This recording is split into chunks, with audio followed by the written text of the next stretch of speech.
मौत के बाद आखिर होता क्या है? एक ऐसा सवाल जो कभी न कभी हम सबके दिमाग में आता ही है। क्या सच में कोई आत्मा किसी दूसरे लोक की यात्रा पर निकल जाती है, या फिर ये सिर्फ प्रकृति का एक आम सा चक्र है? आज के इस विश्लेषण में हम स्रोत सामग्री के आधार पर मौत के बाद के जीवन के दो बिल्कुल अलग नजरियों को समझने की कोशिश करेंगे। एक तरफ हम देखेंगे पौराणिक कथाओं में बताई गई मौत के बाद की लंबी और शब्दिक यात्रा को, और दूसरी तरफ वेदांत दर्शन की उस गहरी और तार्किक व्याख्या को जो इस पूरे विषय को एक नए ही ढंग से पेश करती है। तो चलिए बिना किसी देरी के शुरू करते हैं।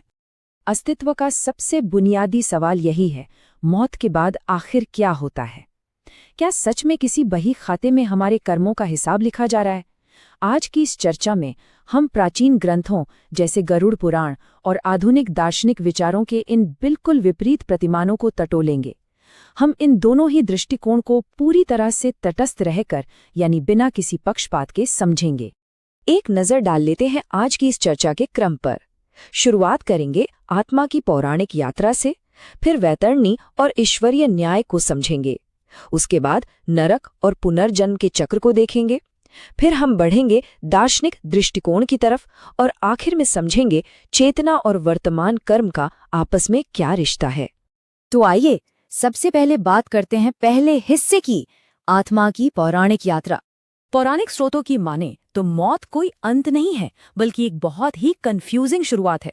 मौत के ठीक उस क्षण में आत्मा शरीर से ऐसे निकलती है जैसे पिंजरे से पक्षी, लेकिन उसे पता ही नहीं होता कि पिंजरा टूट चुका है। अगले 24 घंटों तक आत्मा उसी चिता के पास रहती है। स्रोत बताते हैं कि इस दौरान आत्मा को उसका पूरा जीवन किसी बिना आवाज वाली फिल्म की तरह दिखाया जाता है। ना हैरानी की बात कि एक साइलेंट फ्लैशबैक का ये कॉन्सेप्ट सदियों पहले ही ग्रंथों में लिखा जा चुका था। हर छोटा बड़ा कर्म आंखों के सामने से गुजरता है। उसके बाद करीब 13 दिनों तक आत्मा अपने ही घर के आसपास भटकती रहती है। वो अपने अपनों को रोते हुए देखती है, उनके दुख को महसूस करती है, पर कुछ कर नहीं पाती। ये बेबस स्थिति आत्मा के लिए बेहद भारी होती है। 13 दिनों के इन कर्मकांडों के बाद पौराणिक कथाओं के अनुसार आत्मा को जीवन भर के कर्मों के आधार पर 3 में से किसी एक रास्ते पर भेज दिया जाता है। पहला है अर्चा मार्ग, जो रोशनी का रास्ता है, सत्यनिष्ठ और पुण्यात्माओं के लिए, जो स्वर्ग की ओर जाता है। दूसरा है धूम मार्ग, उनके लिए जिनके पाप और पुण्य दोनों औसत रहे हैं, ये पितृलोक की तरफ जाता है। और तीसरा है उत्पत्ति विनाश मार्ग, यानी नरक का रास्ता, जहां पापी आत्माओं को उनके कर्मों का दंड भोगने के लिए भेजा जाता है। अब बढ़ते हैं दूसरे पड़ाव की ओर, वैतरणी और ईश्वरीय न्याय। गरुड़ पुराण में एक नदी का जिक्र है जिसका नाम है वैतरणी, और इसका वर्णन रोंगटे खड़े कर देने वाला है। स्रोत इस नदी को 100 योजन चौड़ी बताते हैं, जो खून, मवाद और उबलते हुए पानी से भरी हुई है, जिसमें भयानक जानवर हैं। दिलचस्प बात यह है कि जिन लोगों ने जीवन में दान और दूसरों की सेवा की है, वो इसे बड़े आराम से पार कर लेते हैं, लेकिन पापी आत्माएं इस उबलती नदी में बुरी तरह फंस जाती हैं। ये रास्ता यवलोक की तरफ जाता है। इस नदी की भयानकता को समझने के लिए स्रोतों में एक बेहद सटीक उपमा दी गई है, 12 सूर्यों की गर्मी। सोचकर ही डर लगता है ना? ग्रंथों के अनुसार जैसे ही पापी आत्मा वैतरणी में कदम रखती है, उसे लगता है मानो 12 सूरज एक साथ उसके ऊपर आग बरसा रहे हों। ये सिर्फ एक सजा नहीं है, बल्कि आत्मा के पापों को शुद्ध करने और उसकी कड़ी परीक्षा लेने का एक पौराणिक तरीका बताया गया है। इस खतरनाक नदी को पार करने के बाद आत्मा ईश्वरीय न्याय के दरबार में पहुंचती है। ये पूरा प्रोसेस बहुत ही सिस्टम से चलता है। पहले आत्मा को एक ऊर्जा चक्र पर रोका जाता है, जिसके ठीक सामने यमराज बैठे होते हैं। और यहाँ स्रोत एक बात क्लियर करते हैं, यमराज कोई गुस्से वाले राक्षस नहीं है, बल्कि एक बेहद शांत, गंभीर और करुणामयी जज हैं।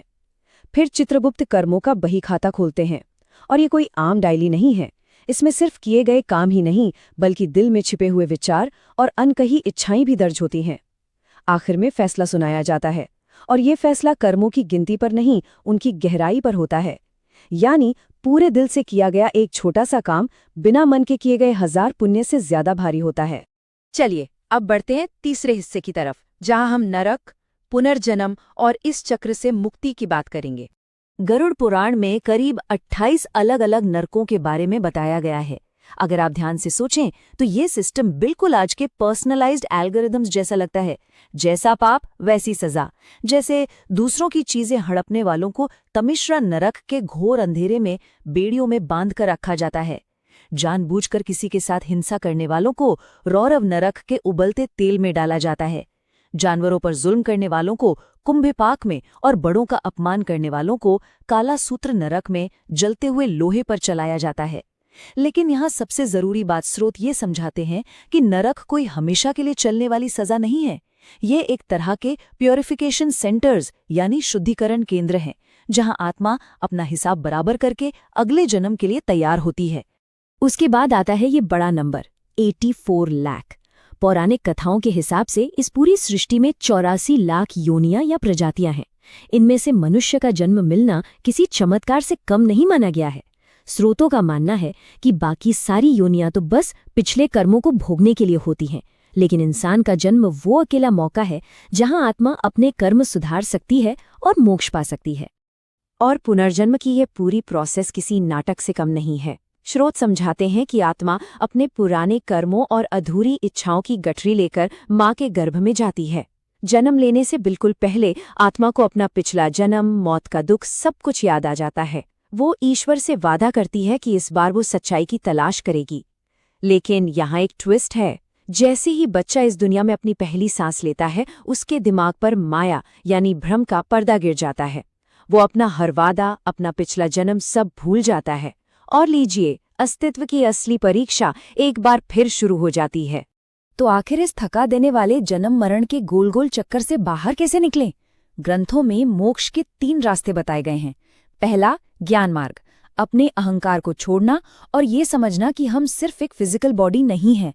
दूसरा, भक्ति मार्ग, बिना किसी स्वार्थ के सच्चे प्यार से उस शक्ति को याद करना। और तीसरा, कर्म मार्ग, अपना हर एक छोटा बड़ा काम बिना किसी शाबाशी की उम्मीद के इस ब्रह्मांड को समर्पित कर देना। जब आत्मा इस स्थिति को पा लेती है, तब उसे अल्टीमेट लिबरेशन यानी मोक्ष मिलता है। यहाँ तक तो हुई पौराणिक बात। अब आते हैं अपने चौथे हिस्से पर, दार्शनिक दृष्टिकोण, जो बिल्कुल अलग ढंग से इस विषय को समझाता है। जैसा कि हमने देखा, पौराणिक कथाओं में आत्माओं का शरीर से निकलना, उन रहस्यमयी नदियों और लोकों तक जाना एकदम लिटरल यानी शब्दों के हिसाब से लिया गया है।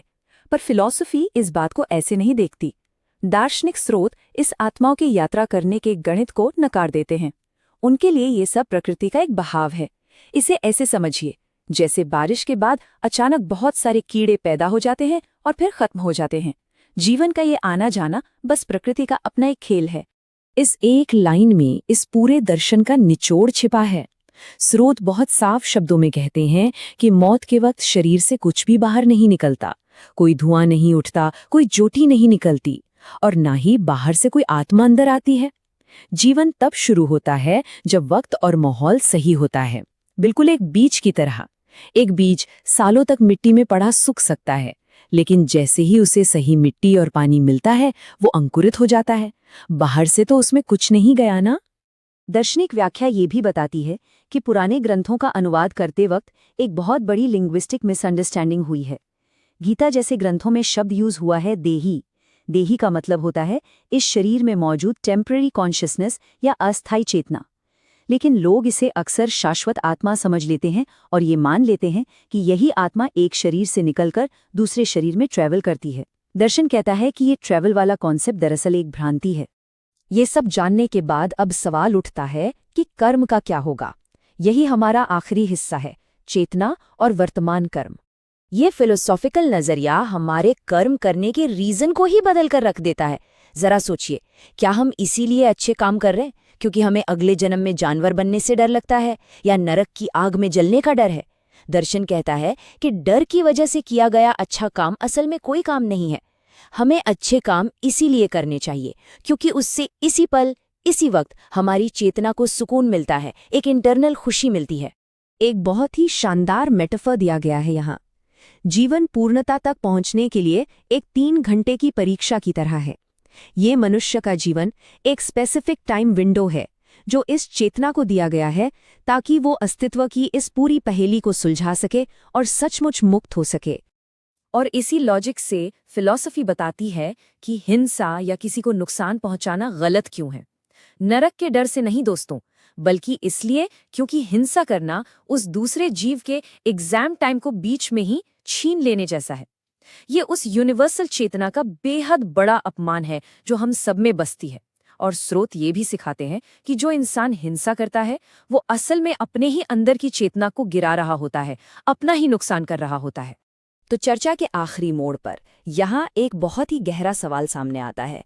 क्या इन प्राचीन ग्रंथों में बताई गई वैतरणी नदियाँ और खतरनाक नरक सच में कहीं फिजिकली मौजूद हैं जिनसे हमें डरना चाहिए? या फिर क्या ये हमारी आज की चेतना को जगाने के लिए बनाए गए ताकतवर साइकोलॉजिकल टूल्स हैं? जवाब चाहे पौराणिक हो या दार्शनिक, दोनों ही नजरिए हमें अपने जीवन और अपने कर्मों के बारे में सोचने पर मजबूर जरूर करते हैं। आज के इस विश्लेषण में बस इतना ही। इन बातों पर अपने विचार जरूर कीजिएगा।